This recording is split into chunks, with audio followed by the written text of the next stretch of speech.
क्वेसनहरु है त धेरै प्रकारका क्वेसन हुन्छ डबलएच क्वेसन्स धेरै किसिमको हुन्छ एसनो क्वेसन क्वेसन ट्याग अब एउटा मैले स्ट्रक्चर लेख्छु स्ट्रक्चरलाई तपाईले फोकस नगर्नु होला है मैले लेखेको मात्रै हो हेल्पिङ भर्ब प्लस के लेखिन्छ सब्जेक्ट लेख्ने प्लस भर्ब लेख्ने भर्बको कुनै पनि फर्म हुन सक्छ है कुन टेन्समा बनाउँदैछ त्यसमा डिपेन्ड गर्छ अनि यसरी गरेर यसमा अब्जेक्ट जेसुकै होस् त्यसको मतलब भएन and dot dot question mark है यो एसनो क्वेसन यो नो एसनो क्वेसन के तिमी घोडाइ जान्छौ जाँदैन के तिमीले माया गर्छौ मलाई गर्दैन गर्छु यसरी आन्सर दिन्छ एस या नोमा या नोमा एस अब हेर्नुस् त यहाँनिर आउनुस् त जस्तै के तिमीले मलाई माया गर्छौ यो के भनेको डबलएच क्वेसन होइन एसनो क्वेसन हो सोधेको गर्छु कि गर्दैनौ भनेर एउटा उले रिक्वायर गरेको छ के या न है अब यो छ के त सिम्पल प्रेजेन्ट टेन्स हो है टेन्स तपाईलाई मैले धेरै भिडियो लेसन्स बनाएको छु तपाईले हेर्नु होला है गर्छौ माया गर्छौ भनेको simple present tense simple present टेन्समा तिमी भनेको ले लागेको छ सब्जेक्ट लेख्नुस् यो यु हो सब्जेक्ट है अनि अगाडि के राख्ने त हेल्पिङ भर्ब राख्ने हेल्पिङ भर्ब के त सिम्पल प्रेजेन्ट टेन्स हो सिम्पल प्रेजेन्ट टेन्स यु सँग V1 हुन्छ यु सँग V1 हुन्छ V1 को हेल्पिङ भर्ब डु हुन्छ है डु यु लभ के तिमीले माया गर्छौ मी मलाई कति सजिलो हैन सब्जेक्ट हेल्पिङ भर्ब यहाँनिर भयो जस्तै त्यसपछि गएर सब्जेक्ट यु अनि भर्ब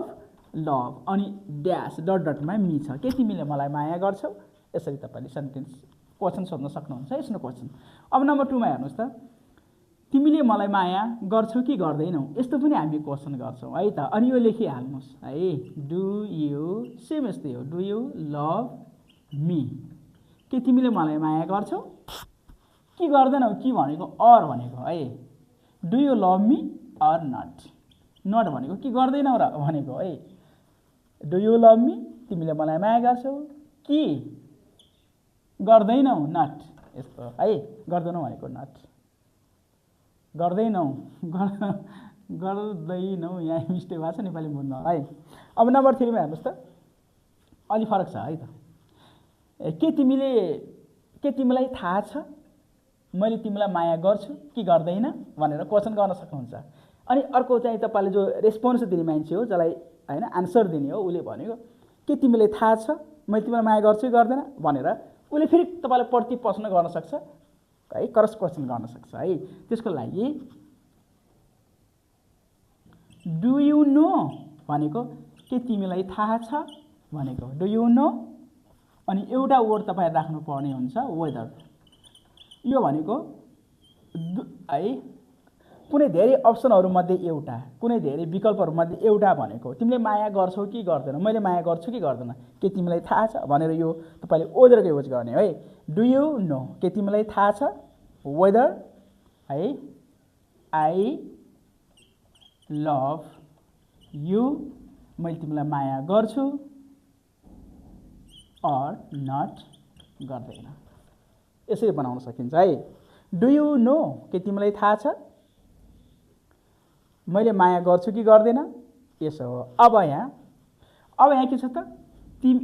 अब यसरी बनाउन सकिन्छ के तिमीले मलाई माया थाहा छैन अब थाहा छैन भनेको रहेछ अब थाहा छैन भनेपछि है डोन्ट यु नो के तिमीलाई थाहा छैन whether I love you or not मैले तिमीलाई माया गर्छु कि गर्दैन के तिमीलाई थाहा छैन भनेको है अब हेर्नुस् त नम्बर 4 मा म तिमीलाई माया गर्छु होइन र अब यो यसले क्वेशन होइन यो के हो त क्वेशन ट्याग हो मैले तिमीलाई माया गर्छु होइन र मैले तिमीलाई माया गर्छु कि गर्दैन र यस्तो के यसरी हामी भन्छौं नि यसको लागि यो क्वेशन ट्याग हो अब लेख्नुस् आई के लभ यु म तिमीलाई माया गर्छु कमा दिनुस् अनि यसको हेल्पिङ भर्ब खोज्नुस् यो लभको हेल्पिङ यहाँ हेल्पिङ भर्ब लुकेको छ यो V1 हो त यसको हेल्पिङ के भन्नुभयो त डु हुने भयो यसमा डोन्ट राख्नुस् है मैले तिमीलाई माया गर्छु डोन्ट आई यसो भनेको आई डोन्ट आई के गर्दैन र होइन र भनेर यस्तो खालको वाक्यहरू हामी बनाउन सक्दछौं है यस्ता कुरा जान्नको लागि सिक्ने ठाउँलाई फलो गर्नुस् लाइक गर्नुस् शेयर गर्नुस् कमेन्ट गर्नुस्